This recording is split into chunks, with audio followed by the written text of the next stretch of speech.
Have you ever wondered what you'd do if your life was torn apart by betrayal? What if the person you loved turned out to be your worst enemy? But what if I told you that was just the beginning? I was certain I'd lost everything until I found out she hadn't just cheated with a lover, but was hiding secrets that I couldn't have even imagined. I had earned more money than she could ever dream of, but that was just the start of what I had planned for her. This isn't just a story about revenge. It's about how I took my pain, turned it into power, and transformed my vengeance into something almost artistic. Get ready, because what you're about to hear will shock you. You won't believe how everything turned against her. It all began the moment she reached out again, years after the divorce, thinking she could make things right. But when I learned the truth, everything changed. What happened next? That's a story you won't want to miss. I was married for 7 years to the woman I thought was my soulmate. We met in college, young and full of ambition, both of us dreaming about a future we were eager to build together. We had the kind of relationship that many people end as supportive, passionate, and seemingly unbreakable. We bought a house, settled into our routine, and started making plans for the future.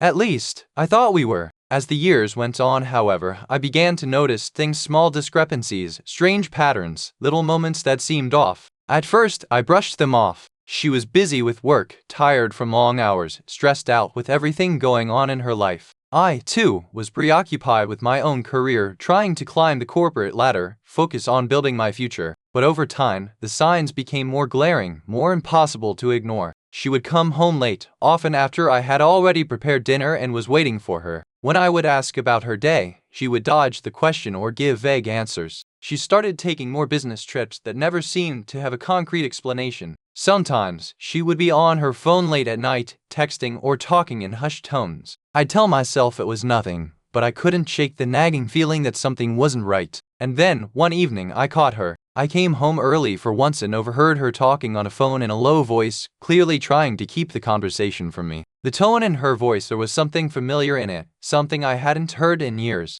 It was a flirtation, a warmth I hadn't felt directed at me in ages. I didn't hear the full conversation, but it was enough to send a chill through my spine. I confronted her later that night. She denied everything, of course. "You're being paranoid," she said. "You're overthinking it." But the next few weeks were filled with small, telling details that made it impossible to deny the truth. She was having an affair. I didn't need to catch her in the act, because I had gathered enough evidence to piece the puzzle together. It was painful, like watching your entire world crumble in front of you, but I knew what had happened. In some ways, I think I was in denial. I wanted to believe that this was just a rough patch, something we could work through. But deep down, I knew that the woman I married wasn't the same person anymore. She had checked out long before the affair started, and now I was left holding the broken pieces of something that was beyond repair. The moment I learned the full extent of her betrayal, I knew I had two choices. I could either let it destroy me, or I could take control and turn it into something that worked for me. It wasn't just about revenge. It was about regaining my power, my dignity, and my sense of self. I decided that if she wanted a divorce, I would give it to her. But she wouldn't get what she expected. At the time, I wasn't financially destitute,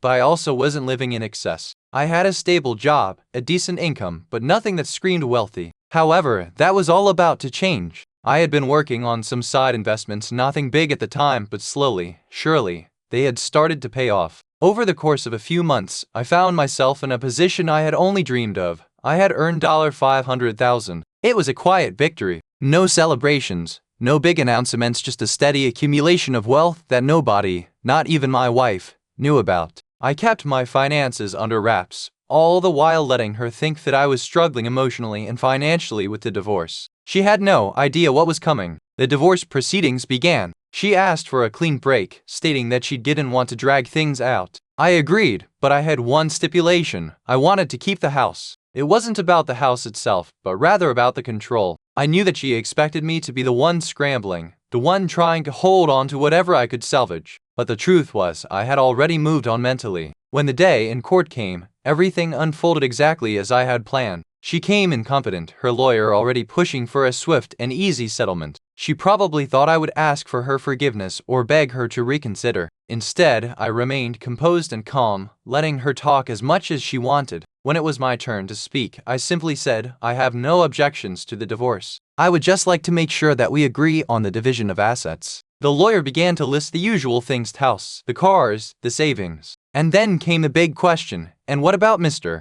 My name's assets? Are there any accounts we should be aware of?" I paused for a moment, I saw her eyes flicker with something. Was it fear? Was it realization? But I didn't let it linger. I calmly and without emotion stated, I've recently liquidated some investments. My net worth, at the moment, is approximately $500,000. There was a long, awkward silence. I could see the gears turning in her head. She had no idea. She had been under the assumption that I was struggling, that I would be left with nothing. She had no clue that I was doing better than I ever had before. Her face was priceless. The smugness and confidence she had shown up with evaporated in an instant. I didn't gloat. I didn't show any emotion, but I knew that deep down, this was the last thing she had expected. The truth is, I wasn't even doing it for the money. The money was just a symbol, a tool I could use to remind her of the power imbalance, to show her that I wasn't the weak man she had thought I was. In the end, we settled. She left with less than she expected, and I walked away with everything I had worked for. There was no dramatic confrontation, no ugly fallout. It was simply over. I think what she didn't understand, what she could never truly comprehend, was that I had learned something crucial from all of this. Power is not just about wealth or material things, it's about control, and knowing when to keep your cards close to your chest. I wasn't bitter, but I wasn't foolish either. In hindsight, I know I probably shouldn't have taken the route I did. Revenge, in any form, doesn't bring the satisfaction you think it will, but it did give me something more important: self-respect. I was no longer the man who could be walked on. I was no longer the fool who blindly trusted the person I loved. Now, looking back, I realized that while the money was nice, the true victory was that I was able to rebuild my life not just financially, but emotionally. I didn't need her approval, her validation, or her love. I had all I needed to start fresh, and for that, I am grateful. As time went on, I found myself in a much better place, not just financially, but mentally and emotionally. The years I spent with her had taken a toll on me in ways I hadn't fully understood until after the divorce. There were nights when I would lie awake, replaying the events in my head, wondering what I could have done differently, asking myself how I had missed the signs. But over time, the pain faded, and I started to appreciate the lessons that came with the experience. I began to focus on myself, on my career, and on rebuilding my sense of identity. I threw myself into work, launching new business ventures and diving deep into investments I had once hesitated to explore. My success became a quiet but powerful testament to the resilience I had gained. The taste of betrayal, though bitter at first, had propelled me to levels I never thought possible. It wasn't all about the money. In fact, the more I had, the less I cared about showing it off. I didn't need the validation from anyone. The luxury cars, the fancy dinners, the vacations, all of that was secondary. What mattered was that I had taken my life back, that I was no longer defined by someone else's actions. I had regained my sense of power, and with it came an overwhelming sense of freedom. I also started dating again, though I approached relationships with a different mindset. I was no longer willing to settle for anything less than what I deserved. I had seen the dark side of trust, the betrayal that can shatter everything you believe in. But I also learned to trust myself, my instincts, my ability to read people, and most importantly, my capacity to move on and start fresh. The relationships I began to form were different. I wasn't looking for someone to complete me, was already complete. I was looking for someone who could stand beside me, who shared my values, and who could appreciate the strength I had gained through my experiences. Some of these relationships were brief, some lasted longer, but each of them taught me something valuable about myself and the kind of person I wanted to be with. And then, there was the occasional encounter with her. It wasn't frequent, but when we crossed paths, it was always interesting to see the change in her. She had gone through her own set of struggles, but she still seemed to carry that air of entitlement, as though the world owed her something. I never told her about my financial success, he didn't need to. In fact, the few times we spoke after the divorce, I made sure to keep things polite but distant. It wasn't about rubbing my success in her face. It was more about showing her that I had moved on, that I no longer needed her in any way. She tried to keep in touch at first, sending texts asking how I was doing. Sometimes she would even reach out to ask about mutual friends or events, but I always kept my responses short, polite, and non-committal. I didn't feel the need to punish her further, but I also wasn't going to indulge her false sense of importance in my life anymore. She had made her choice, and I had made mine. Our paths no longer aligned, and I was perfectly fine with that. Over time, I realized that the revenge I had sought, while satisfying in the moment, had never been the ultimate goal. It was the catharsis that came with knowing that I wasn't broken. It was about reclaiming my power in my life, not just about exacting payback. The real victory was that I had learned to trust myself again, to rebuild my self-worth without needing anyone's approval. It wasn't the money that had made the difference, it was the sense of independence, the freedom to choose my own path without being held back by the weight of someone else's betrayal. And perhaps most importantly, I realized that true strength comes from within. The revenge, the money, the new life I built, those were just external manifestations of the internal work I had done. They didn't define me. What defined me was how I had handled the situation, how I had used the pain to grow, and how I had ultimately moved forward. Looking back, I wouldn't wish the pain of betrayal on anyone. It's one of the hardest things you can go through, but in a strange way, it shaped me into someone who is unshakable. It made me stronger, more self-assured, and, ironically, more capable of giving love in a healthier, more grounded way. I'd like to think that she, too, learned something from this experience, though I'm not sure she ever will. Maybe she'll continue to live in the bubble of entitlement that allowed her to justify her actions. But I don't concern myself with that anymore. I've moved on, and I'm better for it. In the end, life has a funny way of turning the tables. You may not get the revenge you expect, but sometimes, life gives you something even more powerful, the chance to rebuild, to reinvent, and to rise above. That's exactly what I did, and it's the only thing that matters now. As the years passed, the emotional sting of the divorce slowly faded, but the lessons I learned from that period of my life continued to shape who I was becoming. The path I took after the divorce wasn't just about healing or moving on, it was about transformation. I had walked through fire and emerged not unscathed, but stronger. My self-worth was no longer tied to someone else's perception of me. It was anchored in my own actions, my own success, and my ability to rebuild myself from the ground up. I had started to realize something important. I didn't need to prove anything to anyone.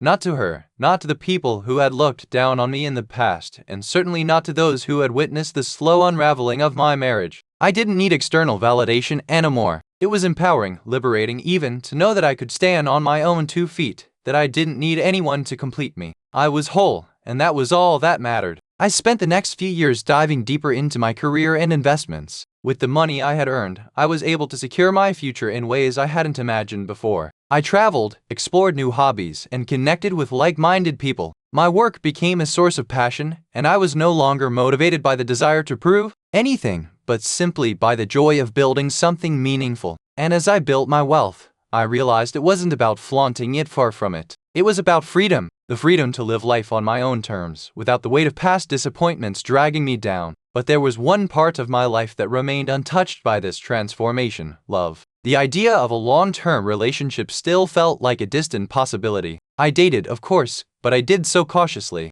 The betrayal I'd endured had left scars, even if I didn't wear them on my sleeve. I couldn't help but feel guarded, knowing how easily someone could destroy everything you thought you had. I had moments where I'd meet someone who seemed to possess everything I was looking for: intelligence, humor, kindness, but there was always something that held me back. I would find myself looking for red flags, overanalyzing their every word and gesture. I wasn't ready to put my trust in anyone again, not completely. I had learned the hard way that vulnerability can be weaponized, that trust can be used against you, and that people can change overnight without warning. Still, I didn't let those fears stop me from living. I allowed myself to experience love again, but on my terms. I wasn't searching for perfection, but for someone who was as honest as I had become with myself. I began to date women who understood that I had a past, that I had been burned, but who also saw beyond that. They weren't interested in my money or status, and they didn't expect me to be emotionally closed off forever. They simply wanted to know the real man I had grown into, the man who had learned from his mistakes and was ready to move forward. And then, there was her, my ex-wife. The rare occasions when we crossed paths were always unsettling. I never initiated contact, and I didn't respond to her attempts to reach out. She would send texts, sometimes vague, sometimes apologetic, sometimes almost casual, as if nothing had happened between us. She tried to re-enter my life several times, but I had long since moved past her. I didn't need her approval, or her friendship, or her remorse. One day, however, something unexpected happened. We bumped into each other at a mutual friend's gathering. She was there with a new partner, Somion, I hadn't seen before. He seemed nice enough, but it was hard not to notice the change in her. She was no longer the confident, self-assured woman I had once married. She seemed smaller, more fragile. There was a vulnerability in her eyes that hadn't been there before, and it struck me in a way I didn't anticipate. It wasn't pity, but rather a quiet recognition that we both had been through a great deal since we'd parted ways. The conversation that followed was brief,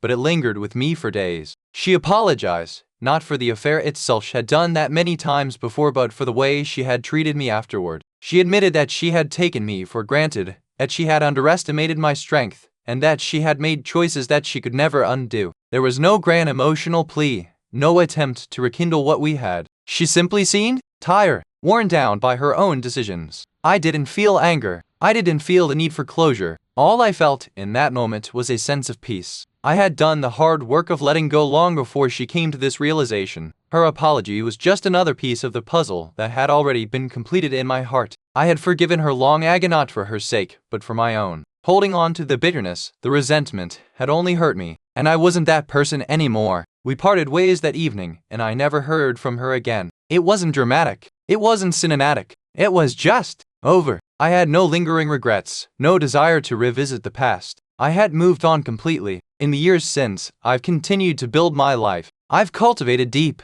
meaningful friendships. I've invested in my future, not just financially, but emotionally. I've learned how to love again, cautiously, but without the heavy baggage of my past weighing me down. I've become someone I'm proud of, someone who has turned their pain into strength, their heartbreak into wisdom. Looking back at everything, betrayal, the revenge, the heartache, and the healing, you realize it was all necessary. Without those dark moments, I wouldn't be the person I am today. I wouldn't have known what I was truly capable of. And most importantly, I wouldn't have understood the true meaning of freedom to choose my own path, to be in control of my own happiness, and to never let anyone else's actions define my worth. In the end, life doesn't owe us fairness, but it does give us the opportunity to rise. And rise, I did. Years passed, and the echoes of the past slowly began to fade into something more manageable, memories, like worn photographs in an old album, kept but not dwelled on. Yet, every now and then, something would stir those memories awake. A song on the radio, a certain smell, a place we used to visit. It wasn't painful, not anymore, but it was a reminder of the person I had been and the person I had become. The scar was there, but it had healed in a way that made me stronger, not weaker.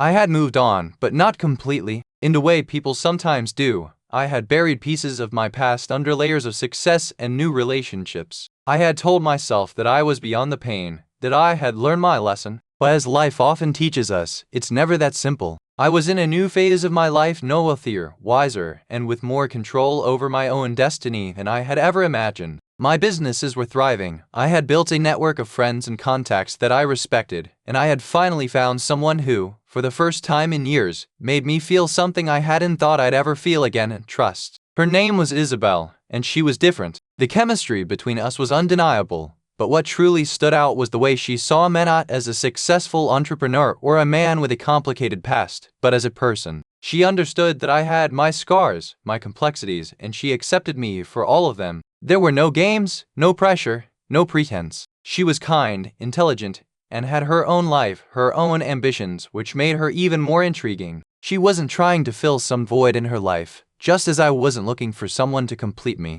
We were two whole people finding joy in each other's company, nothing more, nothing less. I hadn't realized it, but somewhere in the years that had passed since the divorce, I had started to lower my guard, to trust a little more. Isabel didn't make me feel like I had to constantly look over my shoulder, like I had to be on alert. For the first time since my marriage, I allowed myself to dream of a future that wasn't clouded by the betrayal I had once known. But life has a funny way of throwing curveballs at us, especially when we think we've got it all figured out. One evening, while I was away on business, something unexpected happened. I was in a high-rise hotel suite in New York, finishing up some work, when I received an email from an unfamiliar address. At first, I thought it was spam junk mail, random solicitations. But there was something about it that caught my attention. The subject line simply read, "We need to talk." I opened it, and as I read the words, my heart stopped. It was from her, my ex-wife. "I know we haven't spoken in years, and I don't expect you to want to hear from me. But there's something I need to tell you. Something important. Can we meet? I promise it's not what you think." My fingers hovered over the keyboard for a moment. A million thoughts raced through my mind. Why now? After all this time? Why had she reached out when I had built a life that was so far removed from her? I had no desire to revisit the past. The chapter was closed, the book had been put away. But there was something in her message, in the simple urgency, that pulled at me, and against my better judgment, I replied, "What is it?" The response came quickly. "I can't explain everything in an email. Please, I'm asking for a chance to explain in person. It's important." I hesitated. I knew this could be a mistake. I knew that whatever she wanted to say could open old wounds, could disrupt everything I had worked for in the years since the divorce. But curiosity got the better of me. Part of me wanted to hear what she had to say, if only to understand why, after all this time, she was coming back into my life. We agreed to meet. She suggested a quiet cafe on the outskirts of the city, one I had never been to before. I arrived early, sitting in the dimly lit corner booth, nursing a coffee and trying to steady my thoughts. Part of me wanted to just walk away, to call it off, but another part I didn't want to acknowledge was waiting for the confrontation, the closure. When she walked in, she looked different. Older, of course, but there was something else too. A heaviness in her step. Her eyes, once so confident and sure, now seemed hesitant. I couldn't quite place it, but it was almost as though she was carrying a weight that I couldn't understand. She looked more fragile than I remembered, less like the woman who had broken my heart, more like a person who had been through something difficult. We exchanged polite pleasantries, but the tension between us was palpable. I didn't want to jump into anything too heavy, so I asked her, "What's going on? Why now, after all these years?" She sighed and looked down, fidgeting with the napkin in front of her. "I didn't know how to say this before, but I think you deserve to know the truth. Not just for your sake, but for mine too. I've carried this with me for so long, and it's eating me up inside." Her voice cracked slightly, and for the first time in a long time, I felt something, guilt, perhaps, or maybe just curiosity. "You're listening, aren't you?" she asked, her voice barely above a whisper. I nodded, though I was still on edge. "Go ahead." She paused, as if deciding how much to reveal. The affair, it wasn't just about me being unhappy, or us falling out of love. It wasn't just about the things you think you know. There was more to it, something I never told you. Something I was too scared to admit, even to myself. I raised an eyebrow. "What are you talking about?" She looked around the cafe, as if checking to make sure no one could overhear, and then leaned in slightly. "I was being blackmailed. The man I was seeing, he had dirt on both of us, really, and he used it to control me. I didn't want to tell you, because I didn't want you to think I was weak or that I didn't love you. But I was trapped. I didn't know what to do, and I made the wrong choice. Instead of coming clean, I chose to protect myself and my secret." Her words hit me like a punch to the gut. My mind was racing, trying to process everything. "What do you mean, dirt on both of us? What could he possibly have that could involve me?" She hesitated before answering, her voice shaking. "It wasn't just the affair. It was something you never knew about, something you never saw. He had photos, conversations, evidence of things I thought were buried." I felt a cold wave of shock wash over me. The pieces of my past, the questions that had never been fully answered, suddenly began to make sense in a way I hadn't anticipated. The affair wasn't just a betrayal, it had been part of a much larger, darker web that I had been blissfully unaware of. I stared at her, the weight of her confession sinking in, and for the first time in a long while, I felt something I hadn't felt in years: rage. Not at her, necessarily, but at the situation. The manipulation, the deceit. How many layers of my life had been distorted without my knowledge? "You've got to be kidding me," I muttered, shaking my head. "All these years, I've been thinking it was just you and him. But it was more than that, wasn't it?" She nodded slowly, tears beginning to well in her eyes. "I never wanted to hurt you. I didn't want to drag you into it. I thought I could fix it myself, but I couldn't. I'm sorry. I'm so sorry." I sat there, stunned, unsure of what to say next. The old anger, the bitterness, the betrayal, they all came rushing back in full force. But there was something else, to something deeper. A sense of closure. As much as I had rebuilt my life and moved on, this revelation changed everything. It was like a final piece of the puzzle had clicked into place, finally allowing me to see the full picture. The betrayal had never been as simple as I had imagined it. And for once, I realized that the closure I had been searching for had never been about revenge or the money. It had always been about understanding the truth. The truth, at last, was in front of me.